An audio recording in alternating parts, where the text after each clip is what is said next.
Halo Sobat Medis, senang sekali ya bisa berjumpa dengan Anda di channel ini, Bunda Panda, calon bunda dan calon panda ya.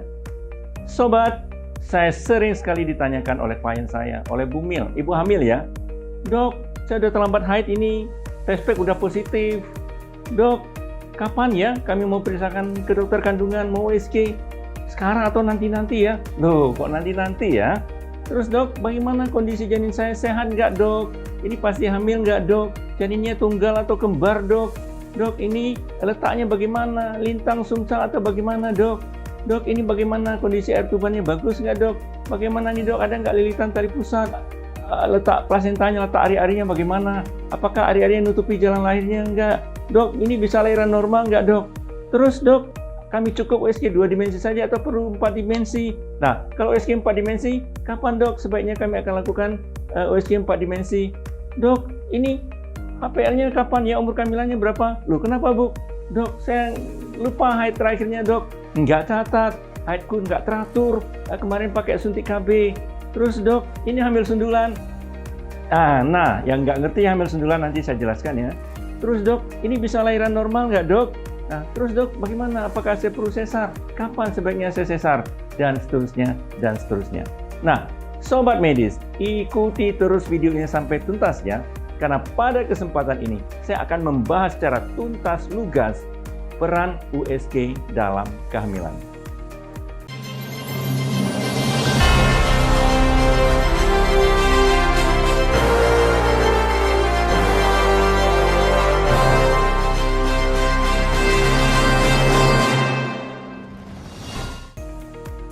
Sobat Medis, USG adalah salah satu alat penunjang medis yang digunakan dokter, yang membantu dokter untuk memeriksa kondisi pasien, kondisi penyakit pasien. Nah, dalam hal ini adalah untuk memeriksa kesejahteraan janin, kondisi janin, air ketuban, tali pusat, ari-ari, dan sebagainya, dan sebagainya.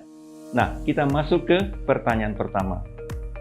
Dok, kapan ya sebaiknya kami periksakan kandungan kami? Jawabannya adalah secepatnya. Lah, kenapa dok? Lah iya, Sobat Medis, terlambat haid, test pack positif, itu belum tentu hamil loh. Lah, kenapa? Iya, karena ada beberapa kelainan, terutama penyakit-penyakit keganasan, kanker ya, kanker pada dinding rongga rahim, kanker pada indung telur, tumor trofoblast gestasional, atau hamil anggur, yang gejalanya sama, terlambat haid, test pack positif, mual muntah ya. Nah, makanya kalau terlambat haid, test pack positif, kita harus konfirmasi dengan USG itu terjadi kehamilan atau penyakit yang tadi saya sebutkan ya. Nah, kenapa? Karena kalau kita lakukan test pack dari urin, yang kita ukur adalah hormon HCG, Human Chorionic Gonadotropin. Nah, di mana pada penyakit-penyakit yang saya sebutkan tadi, termasuk juga pada hamil anggur ya. Nah, itu test pack-nya positif.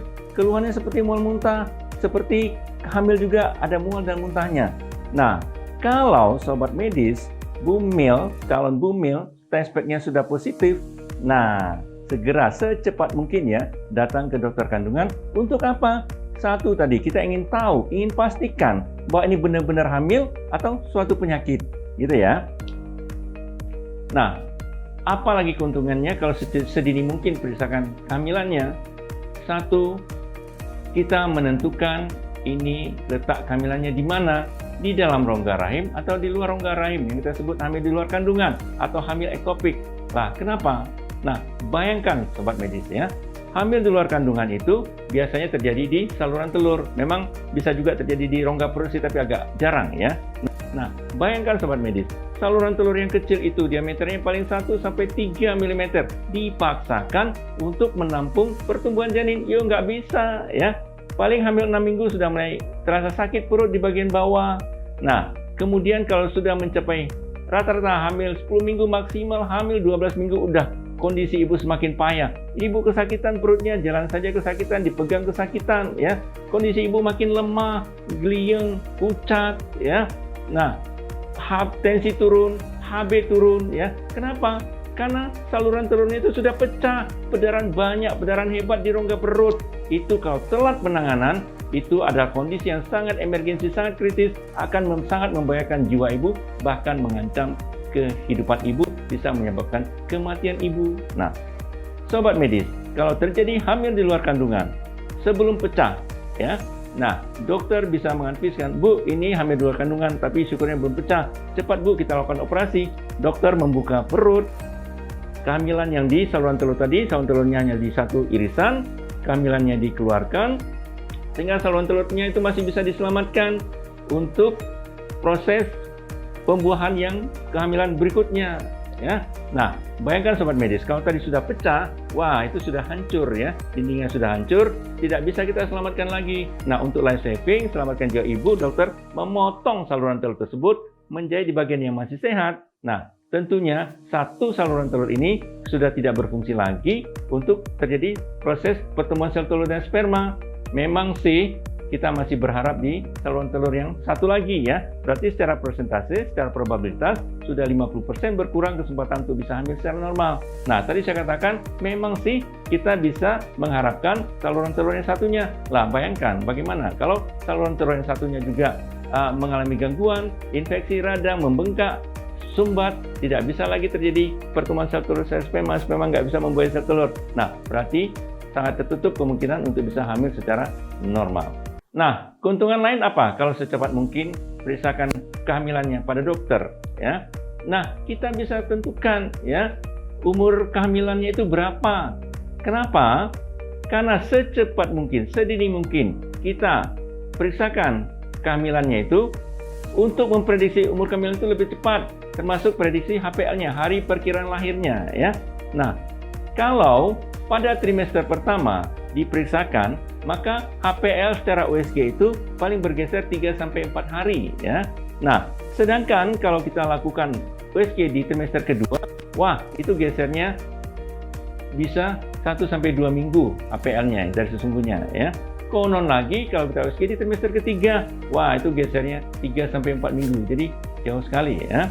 Nah, kadang-kadang ibu hamil bingung, Dok, HPL-nya berdasarkan USG itu kapan ya? Nanti periksa lagi, beda lagi HPL-nya. Nah, HPL berdasarkan USG adalah berdasarkan USG yang pertama kali. Jadi USG yang berikutnya jangan diperhatikan lagi HPL-nya kapan ya. Karena setiap kali yang bisa berubah, tapi berubahnya nggak banyak seperti itu ya. Nah, namun sobat medis, kalau ibu yakin dengan HPHT-nya, 3 bulan terakhir mensnya teratur, maka umur kehamilan HPL itu berdasarkan HPHT, jangan berdasarkan USG. USG hanya untuk kasus-kasus yang tadi tidak tahu HPHT-nya kapan ya. Nah, jadi kalau datang secepat mungkin, bisa lebih tepat kita prediksi umur kehamilan, lebih tepat kita prediksi HPL-nya. Nah, itu sangat membantu ya untuk perkiraan persalinan, perkiraan kalau mau dilakukan sesar. Jadi nggak salah ya perhitungannya nanti di saat persalinannya, seperti itu ya, sobat medis ya. Nah, Dok, ini janinnya tunggal atau kembar ya? Nah, sobat medis, kalau cepat datang ke dokter kandungan, memang salah satunya kita nilai ya. Ini kehamilannya tunggal atau kembar ya. Nah, karena si ibu harus cepat kita beritahu, karena akan banyak penyulit-penyulitnya kalau terjadi kehamilan kembar ya. Memang calon bunda, calon panda ini senang ya kalau, atau orang awam senang ya kalau hamil itu kembar, lucu nanti bayinya mirip-mirip, dikasih pakaian yang sama ya. Nah, tapi kalau kami dari kalangan medis lebih senang kehamilan itu tunggal ya. Nah, kalau kehamilan itu kembar, ya banyak penyulitnya ya. Bisa terjadi BBLR ya, nah, bisa terjadi persalinan prematur ya. Bayangkan, karena di dalam satu rongga rahim, janinnya itu ada dua teregang terus rahimnya, jadi kontraksi terus ya. Jadi bisa terjadi ketubuhan pecah dini, KPD, nah, bisa terjadi persalinan imatur, bisa terjadi persalinan yang prematur ya. Nah, juga karena dia dua supaya bisa muat, jadi masing-masing kecil yang tadi saya sebut dengan BBLR. Belum lagi bisa terjadi janin yang satu makin lama makin sehat makin besar, tapi janin yang kembaran satunya lagi makin kecil. Nah, kenapa? Karena janin yang satu mendonorkan darahnya ke kembarannya ya. Nah, jadi satu sebagai pendonornya, satu sebagai resipien. Nah, resipien yang menerima darah ya makin berkembang, tapi si pendonor ini lah makin lama makin terganggu pertumbuhannya. Nah, kondisi ini kita sebut dengan TTS, Twin to Twin Transfusion Syndrome. Nah, kalau dari USG ada perbedaan berat janin sampai dengan lebih dari 50%, nah itu kita harus curiga adanya sudah terjadi Twin to Twin Transfusion Syndrome. Jadi itu pentingnya USG ya. Pada kasus hamil kembar ya. Kalau pada kasus hamil kembar, dokter akan mastiin dulu ya, apakah ini kembarnya saling terpisah ya, jadi tidak nempel bagian tubuhnya ya.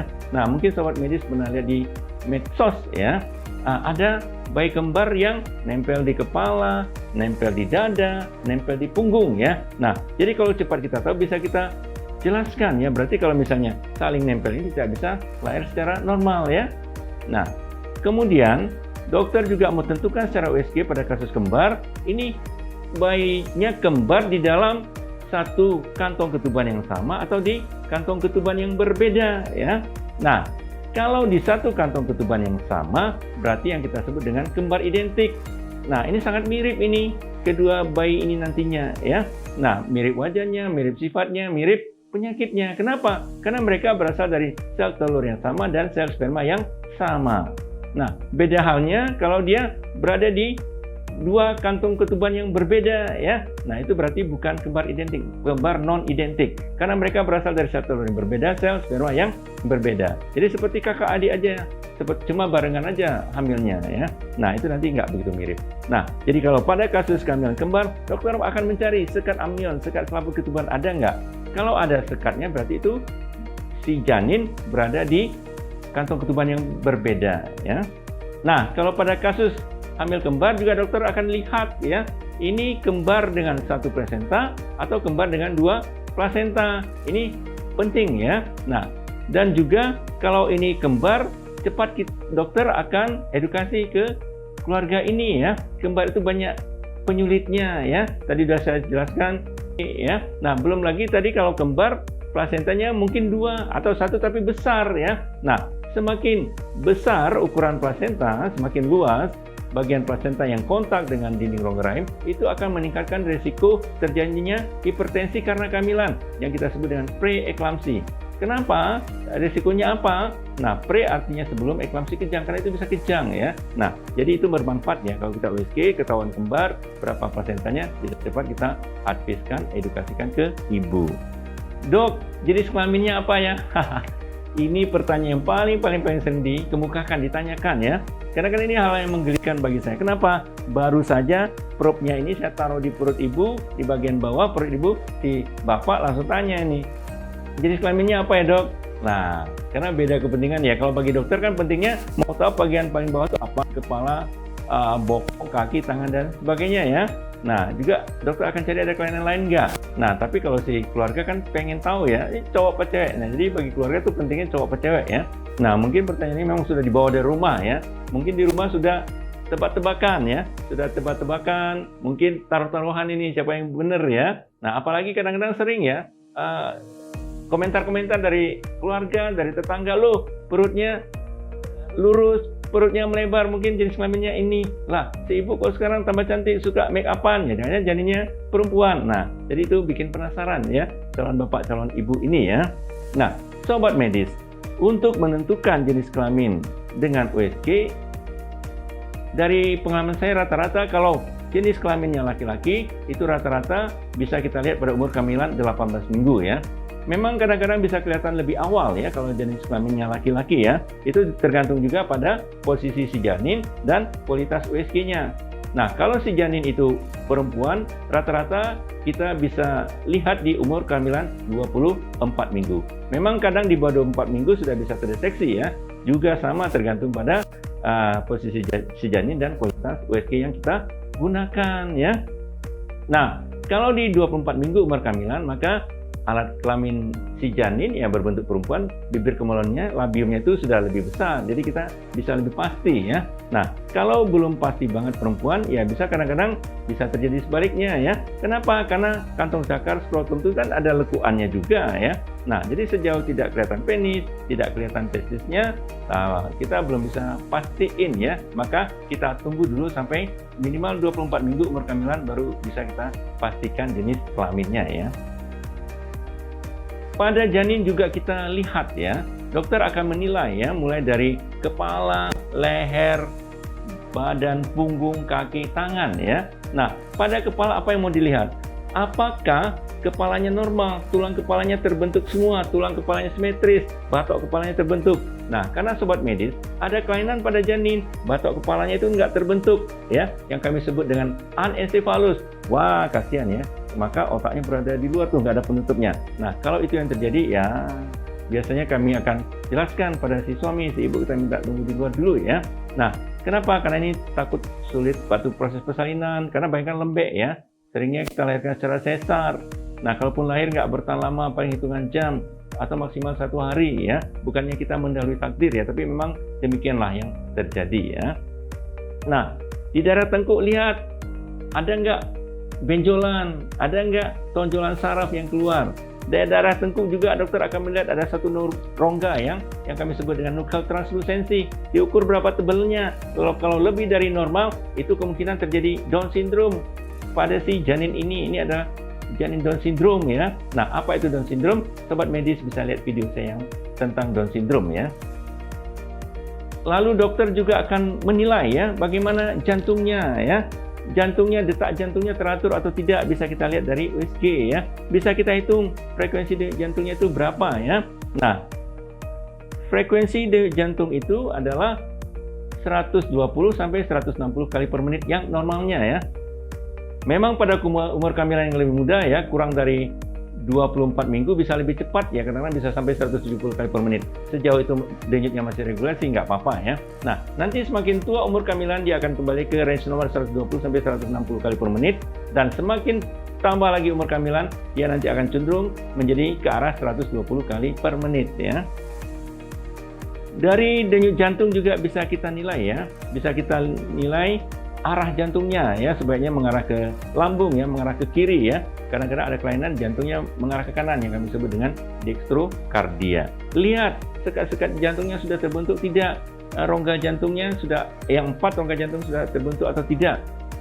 Dari aliran darah jantung dan aliran darah di tali pusat bisa juga kita nilai kesejahteraan janin. Yang kita nilai apa? Kita nilai RI-nya, resistency index. Kita nilai PI-nya, pulsatility index ya. Nah, berdasarkan penilaian ini bisa tahu ini kesejahteraan janinnya bagaimana. Selain pada tengkuk, juga kita lihat pada tulang punggungnya mungkin ada tonjolan. Kadang-kadang tulang punggungnya tidak terbentuk sempurna ya. Tidak sampai ke bawah, ada saraf yang keluar seperti ekor kuda yang kami sebut dengan spina bifida ya. Jadi itu dokter akan tentukan demikian ya. Kalau ibu datang pada umur awal-awal kehamilan, itu kita akan cari ya. Misalnya rata-rata di umur kehamilan 5 minggu, kadang-kadang bisa kelihatan tanda kehamilan, yaitu ada kantong ketubannya yang kami sebut dengan GS, gestational saccus ya, atau kantong gestasi ya. Nah, kadang-kadang 5 minggu juga belum kelihatan. Kalau belum kelihatan, dokter minta kunjungan ulang 2 minggu berikutnya. Nah, kalau 2 minggu berikutnya, kalau kehamilan ini berkembang, pasti kantong ketubannya sudah kelihatan ya. Nah, kita nilai kantong ketuban, satu letaknya di mana, tadi sudah kami jelaskan. Nah, kemudian kondisi kantong ketuban sendiri. Kita harapkan dindingnya reguler teratur, bentuknya bulat, hampir seperti cincin. Ada dinding luar dan dinding dalam. Ya, kita harapkan dindingnya tebal ya. Nah, kemudian juga kalau yang nggak beraturan kita sebut dengan irregular. Kalau yang bulat itu yang lebih bagus ya buat medis ya. Nah, ukuran kantong ketubannya berapa? Sesuai nggak dengan umur kehamilannya. Nah, kalau sudah 6 minggu itu biasanya sudah kelihatan janinnya, sudah kelihatan detak jantung janinnya. Nah, kalau sudah kelihatan janin, maka dokter akan mengukur panjang janin ya. Jadi sampai dengan 13 minggu umur kehamilan, dokter hanya bisa mengukur panjang janin. Panjang mana? Panjang dari puncak kepala sampai dengan bokongnya, yang kami sebut dengan CRL, crown rump length ya. Nah, dengan mengukur CRL bisa tahu nih panjang janin berapa, umur kehamilan berapa, dan juga HPL-nya ya. Nah, kenapa pada umur sampai dengan 13 minggu hanya bisa kita ukur panjangnya? Ya, karena sampai dengan umur kehamilan 13 minggu itu belum proporsional bentuk tubuh janin, di mana kepalanya jauh lebih besar dibandingkan badannya ya, relatif lebih besar daripada badannya. Jadi kita belum ukur beratnya ya. Nah, setelah 13 minggu barulah dokter akan mengukur berat janin, TBJ, taksiran berat janin, atau EFW, estimated fetal weight ya. Diukurnya itu dari mana? Satu, dari diameter kepala ya. BPD, biparietal distance ya. Nah, kemudian lingkar perut, abdominal circumference AC ya. Juga FL, femur length, panjang tulang paha. Dengan mengukur 3 komponen ini, maka USG akan mengolahnya sehingga akan keluar angka berapa berat si janin, perkiraan umur kehamilannya berapa, perkiraan HPA-nya berapa. Nah, dengan melihat pertumbuhan janin ya dari ukuran dan beratnya dan juga nilai RIPI, ini bisa kita lihat ya, janin ini pertumbuhannya normal atau tidak, berat badannya sesuai dengan umur kehamilan tidak. Nah, kalau berat badannya tidak sesuai dengan umur kehamilannya, misalnya berat badannya itu lebih kecil daripada taksiran di umur kehamilan normalnya ya. Nah, dengan USG periksa RIPI, kita bisa nilai ini si janin ini kecil tapi sehat atau kecil karena gangguan pertumbuhan janin yang kami sebut dengan PJT, pertumbuhan janin terhambat atau terganggu ya, atau IUGR, intrauterine growth restriction ya. Nah, jadi bisa kita tentukan ya. Nah, kalau misalnya janinnya ini kecil tetapi sehat, itu kita sebut dengan SGA, small for gestational age, atau KMK, kecil menurut umur kehamilannya. Nah, dengan USG kita juga bisa mengukur ya, volume air ketubannya berapa. Dokter mengukur volume air ketuban dengan cara dinding perut ibu ini dibagi dengan 4 ruang ya, yaitu ditarik garis khayal, garis vertikal yang melalui pusar ya, umbilikus, dan garis horizontal yang melalui umbilikus, melalui pusar. Jadi sehingga ada kuadran 1, kuadran 2, kuadran 3, kuadran 4. Dokter akan memeriksa ke semua kuadran ini. Kemudian nanti USG akan menjumlahkannya, akan muncul angka berapa ya. Nah, angka volume air ketuban yang normal menurut USG adalah 5-25 cm ketebalannya ya. Nah, yang kita sebut dengan ICA, Indeks Cairan Amnion, atau AFI, Amnion Fluid Index ya. Nah, kalau nggak bisa ke 4 kuadran ini, salah satu kuadran ya yang disebut dengan single pocket. Single pocket minimal ada 5 cm ketebalan air ketubannya ya. Nah, kalau kurang dari angka normal itu kita sebut dengan oligohidramnion, sedikit air ketubannya, atau lebih dari normal disebut dengan polyhidramnion. Nah, kalau terjadi polyhidramnion, nah dokter akan cari jangan-jangan ada kelainan. Kelainan apa? Mungkin si janin ini nggak bisa meminum air ketuban, maka dokter lihat lambungnya ya. Nah, kosong nih lambungnya, berarti tidak bisa meminum air ketuban. Kemungkinan kerongkongannya nggak terbentuk, yang kita sebut dengan anesophagus ya. Atau air ketubannya sedikit. Nah, dokter akan menilai ya, menghitung sedikitnya masih bisa nggak untuk lahiran normal. Nah, kalau bisa ya cepat kita pacu. Kalau sedikit banget, jangan ya kita lahirkan secara sesar kalau umur kehamilannya sudah cukup. Dengan USG kita nilai plasentanya bagaimana. Satu, letak nempelnya plasenta. Implantasi plasenta itu di mana? Kita harapkan implantasi plasenta di puncak rahim ya, atau di pertengahan rahim, jangan di bawah. Nah, dengan USG kalau misalnya bisa kita nilai ya, letak plasenta, oh mungkin dekat sekali dengan mulut rahim. Dekat itu kalau kurang dari 2 cm, kita bilang plasenta letak rendah. Ada satu kasus, plasenta itu menutup sampai ke pinggir mulut rahim bagian dalam, disebut dengan plasenta previa marginalis. Ada yang lebih ekstrim, menutup semua mulut rahimnya, kami sebut dengan plasenta previa totalis. Nah, kalau ada plasenta letak rendah, plasenta previa marginalis, plasenta previa totalis, maka dokter bisa mengadviskan, anteng ya Bu, kurangi aktivitas fisiknya, jangan capek-capek, karena ini mudah flek. Tunda dulu hubungan suami istri ya. Kalau bisa terjadi flek, bisa terjadi perdarahan. Nah, kalau terjadi perdarahan ini adalah buah simalakama ya. Kita biarin, bahaya ibu, bahaya janin. Mau kita lahirkan, umur kehamilan belum cukup. Percuma ya. Nah, jadi itu sangat membantu ya. USG tahu letak plasenta itu di mana. Tentang plasenta juga kita nilai dengan USG.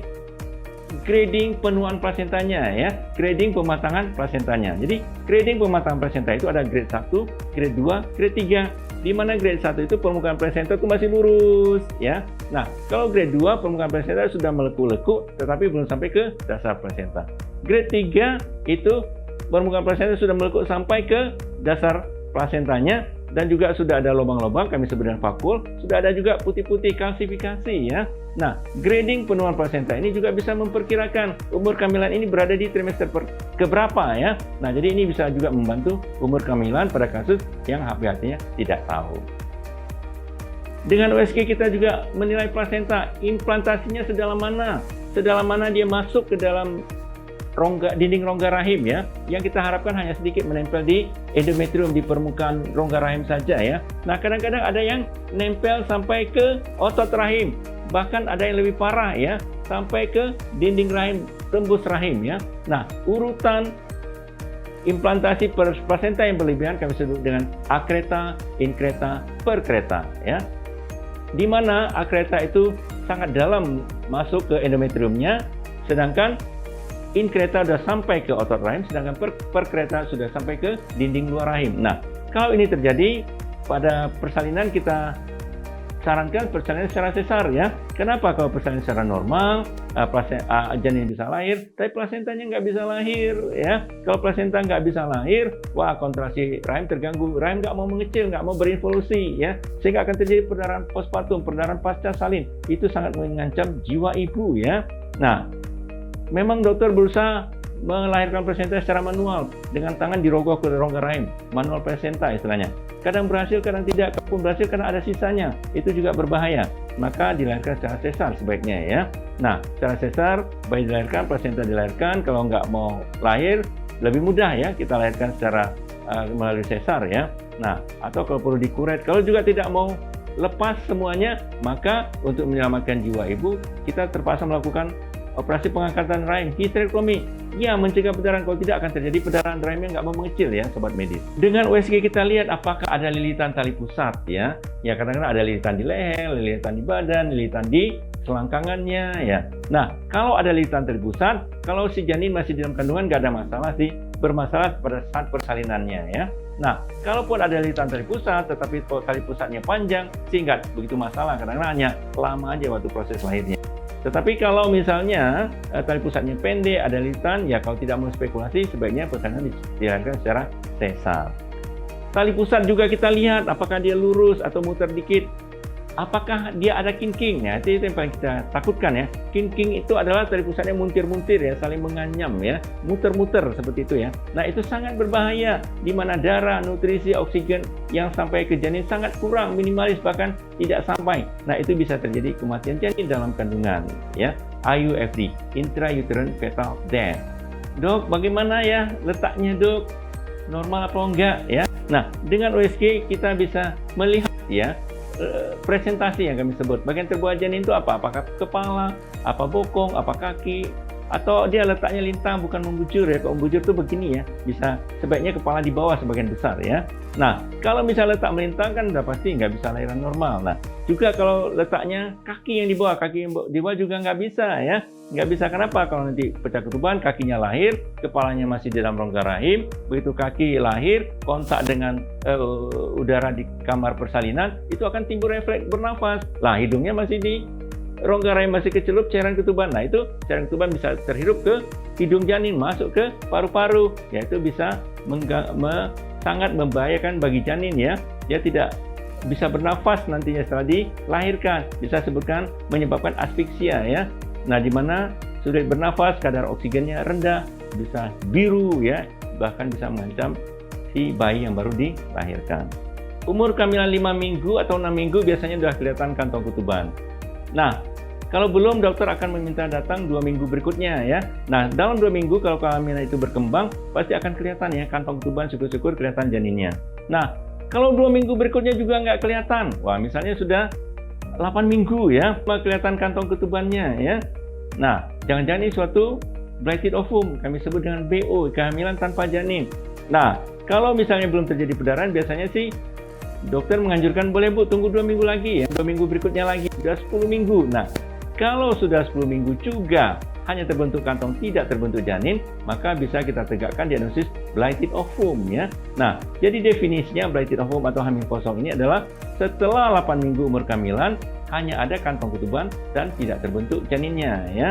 Nah, kalau itu yang terjadi ya sebaiknya ini dikeluarkan, dilahirkan ya. Nah, kadang-kadang pun sudah 10 minggu umur kehamilan bisa terjadi flek pada ibu ya. Kenapa? Karena tubuh anggap ini bukan kehamilan normal. Jadi si rahim berusaha kontraksi terus untuk keluarkan. Mulut rahim terbuka sehingga terjadi flek atau perdarahan ya. Nah, cara keluarkannya itu bagaimana? Ya sebaiknya sih paling amannya dengan kuret ya. Kenapa aman? Karena ibu posisi dibius jadi nggak sakit, terpaksa infus, dilakukan oleh dokter yang ahli ya, perdarahannya bisa terkontrol ya. Nah kadang-kadang ada yang nggak mau dilahirkan secara kuret, minum obat, bisa saja dengan obat tapi waktu keluarnya itu nyeri banget ya. Dan kadang-kadang perdarahan yang keluar sangat banyak, tidak terkontrol. Nah, kalau ibu tidak tahan dengan nyerinya, tidak tahan dengan perdarahannya, hati-hati bisa pingsan dan bisa membahayakan jiwa ibu ya. Dok, berapa kali ya sebaiknya kami periksakan kehamilan dengan USG? Nah, tergantung ibu datang pada umur kehamilan berapa. Kalau 5 minggu belum kelihatan janin, dokter minta datang 2 minggu lagi sampai kelihatan janinnya.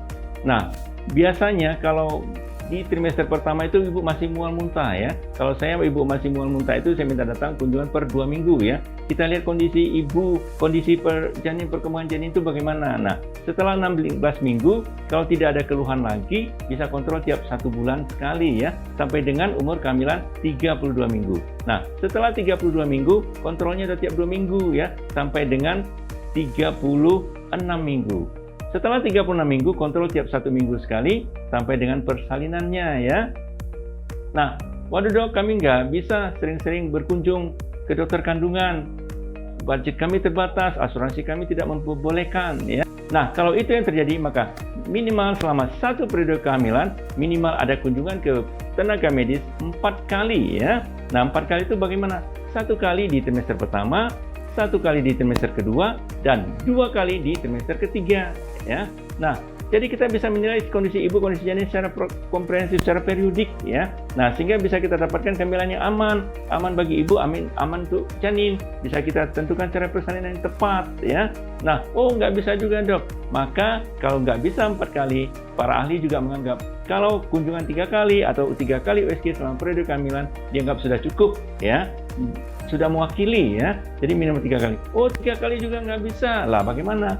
Kalau 3 kali juga nggak bisa, maka minimal selama 1 periode kehamilan itu minimal ada 1 kali kunjungan ke dokter ya, khususnya ke dokter kandungan. Kenapa? Kita akan lakukan screening ya. Nah, 1 kali itu kapan? Sebaiknya selambat-lambatnya pada umur kehamilan 36 atau di 37 minggu. Kenapa? Pada umur kehamilan 37 minggu itu kita akan menentukan cara persalinannya. Bisa bersalin secara normal atau sesar.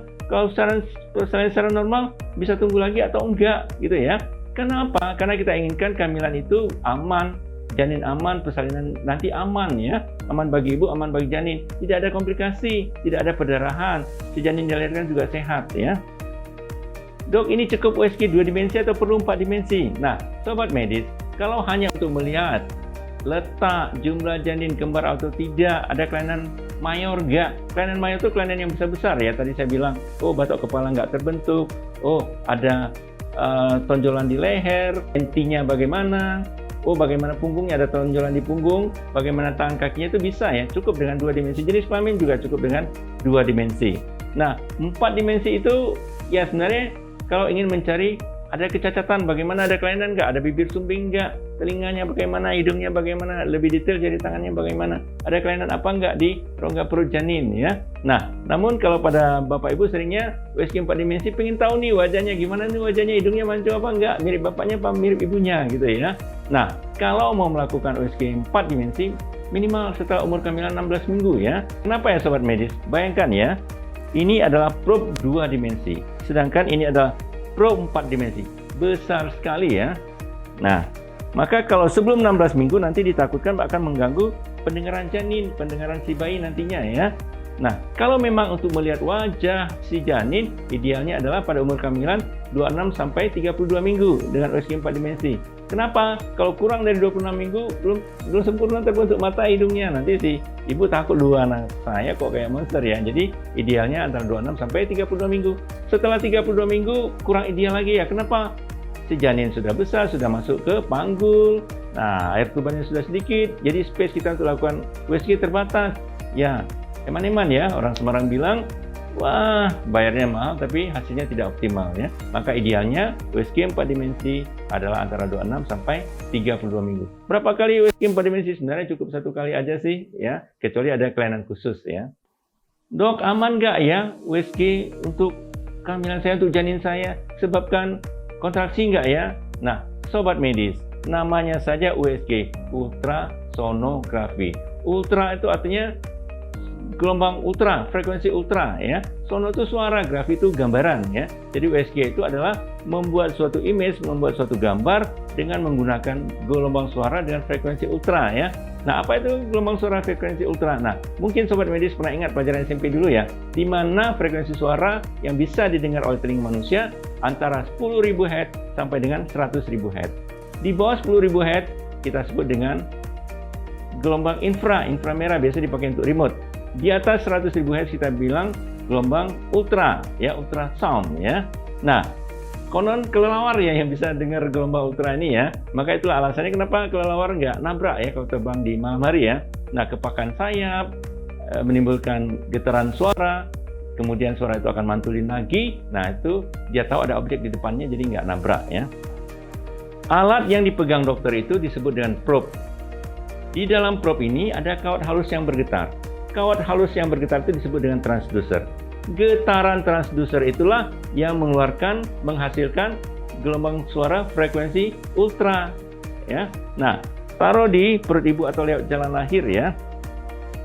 Nah, gelombang suara sampai ke kulit, diteruskan ke lemak di bawah kulit, diteruskan lagi ke fasia, selubung otot, teruskan lagi ke otot, teruskan lagi ke dinding perut bagian dalam hanya berupa selaput peritoneum, teruskan lagi ke dinding luar rahim, teruskan lagi ke otot rahim, teruskan lagi ke dinding rongga rahim, baru sampai ke dinding kantong ketuban ya, baru kemudian sampai ke cairan ketuban, baru sampai ke janin ya. Nah, kemudian dipantulkan kembali ya, dipantulkan kembali keluar, ditangkap lagi oleh probe dan diteruskan ke USG. Di USG ada komputernya lah yang mengolah gelombang suara pantulan tadi menjadi gambar, menjadi image ya. Jadi prinsip kerja USG ini adalah dengan memanfaatkan sistem gema, yaitu sistem gema gelombang suara frekuensi ultra. Jadi aman ya sobat medis ya. Bukan hanya sering-sering sebentar-sebentar, tapi setiap detik kita terpapar dengan suara gelombang ultra yang kita tidak tahu ya. Jadi kan tidak masalah, jadi itu aman ya. Aman yang berikut kenapa ya? Satu, tadi saya sudah jelaskan ya. Dari probe yang diletakkan di kulit perut sampai ke janin itu kan berlapis-lapis ya. Nah, jadi filtrasinya tuh berlapis-lapis, kulit, lemak, fasia, otot, peritoneum, dinding luar rahim, otot rahim, dinding rongga rahim, dinding kantong ketuban ya, cairan ketuban, baru sampai ke janin. Jadi filtrasi sudah berkali-kali, jadi relatif aman ya. Terus selanjutnya amannya bagaimana? Dokter meletakkan probe ini kan nggak menetap di satu tempat, kan pindah-pindah, kuadran 1, kuadran 2, kuadran 3, kuadran 4. Jadi tidak terpusat satu gelombang suaranya. Aman berikutnya apa? Pihak pabrikan membuat USG ini sudah diatur frekuensinya. Ya, dosis gelombang suaranya sudah diatur. Nah, di sini ada pilihan-pilihannya. Kalau mau USG alat-alat rongga perut, beda pilihannya, beda frekuensinya. Mau USG janin, beda frekuensinya. Mau USG alat kandungan, beda frekuensinya. Mau USG jantung pada ekokardiografi, beda frekuensinya, beda bentuk probe-nya. Mau USG kantong mata, beda frekuensinya, beda probe-nya. Mau USG kantong zakar, beda probe-nya, beda frekuensi. Jadi aman ya. Nah, sekurang-kurangnya penelitian yang sudah dilakukan relatif aman ya, belum ditemukan efek buruk terhadap janin, terhadap kehamilan ya. Sebabkan kontraksi nggak dok? Ya bisa, kalau karena ada digerak-gerakkan probe-nya ya sebabkan tangan. Tetapi kan dokter tidak lama-lama ya, seperlunya saja ya untuk lakukan USG ini. Apalagi pada kasus ancaman persalinan prematur, lebih hati-hati lagi dokter melakukannya ya. Lalu apalagi yang bisa kita nilai dengan menggunakan USG pada kehamilan? Nah, kalau USG itu punya probe USG transvaginal yang kita sebut TVS, transvaginal sonografi ya. Nah, kita bisa menilai ya, cara penggunaannya dokter akan taruh gel, taruh kondom ya, masukkan lewat jalan lahir. Nah, kita bisa nilai kanalis cervicalis, rongga di leher rahimnya terhadap dinding mulut rahim sebelah dalam. Diharapkan bentuk tegak lurus seperti ini ya, nah, berbentuk huruf T seperti itu ya. Nah, kalau dia mulai membuka ya, seperti huruf Y atau lebih ekstrim membentuk seperti huruf U, itu artinya kanalis cervicalis itu, leher rahimnya itu tidak cukup kuat untuk menampung beban kehamilan, beratnya rahim, beratnya cairan ketuban, beratnya janin ya. Nah, dia mulai membuka. Kalau si leher rahim ini tidak sanggup lagi menampung beratnya beban kehamilan, kita bilang dia tidak mampu, yang kita sebut dengan cervical incompetence atau incompetent cervix. Nah, Kalau itu yang terjadi, kalau terlambat tahu, terlambat penanganan, itu akan semakin membuka, akhirnya terjadi persalinan yang imatur, persalinan prematur. Pada kehamilan yang lebih awal bisa terjadi keguguran. Nah, kalau itu yang terjadi dan cepat diketahui oleh dokter, dokter akan menyarankan ya, ibu ini leher rahimnya kita ikat di talen ya, dijahit ya, yang kita sebut dengan jahit sirkulase. Nah, segera dilakukan jahit. Memang dilakukan di kamar operasi sih, ibu dibius supaya rileks, dokter mudah ngerjakan. Nah, kita lingkari ada teknik jahitnya ya, jahit sirkulase. Kemudian kapan dibuka? Nah, kalau dibuka, kalau ingin melahirkan secara normal, maka pada usia 36 minggu. Bukanya tidak perlu dibius sih, bisa di ruang praktek aja. Nah, kalau persalinan secara sesar, nanti kita buka bersamaan saat sesarnya.